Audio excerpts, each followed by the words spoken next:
Assalamu alaikum warahmatullahi wabarakatuh. Nimekuja na hiyo Khatim Suleiman kwa sababu kuna watu wengi wamenipigia simu kutaka kujua, kutaka utajiri, kutaka mali. Basi huo ndio utajiri, lakini ilani, utajiri hauji rahisi, sio kitu rahisi. Hiyo Khatim Suleiman utaandika hivyo, ambayo hiyo ni ya 8:8, utaandika paka mwisho ya 8:8. Siku ni ya Jumapili saa 1 asubuhi. Wakati unaandika hii saa 1 asubuhi, umefunga hiyo siku, itakuwa umefunga swaumu.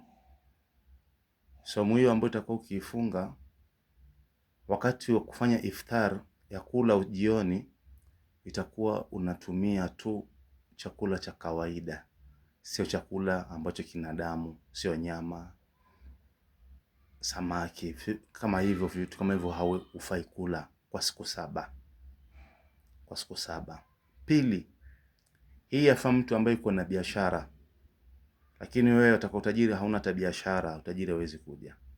Hata kwa Freemason huwezi pa utajiri tu ikiwa wewe hauna hata pesa ikushukia, hakuna. Ni ufanye biashara, biashara yako ndio ifunguke. Tatu, wakati umeitengeneza hii kwa siku 14, itakana kila asubuhi alfajiri unaifukiza udi. Kila alfajiri asubuhi kwa siku 14 unaifukiza udi.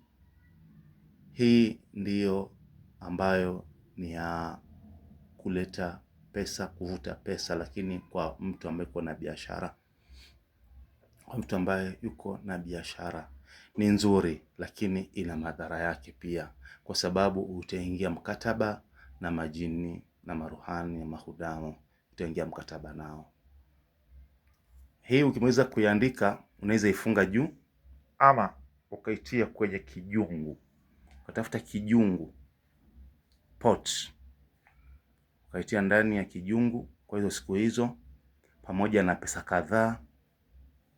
Ukapata zile pesa za zamani za ukoloni, pesa za nchi kama ya Queen Elizabeth ya zamani, ukaeka hapo ndani, basi itakuwa ni bora zaidi, itakuwa ni yenye kufungulia majambo yako. Assalamu alaikum.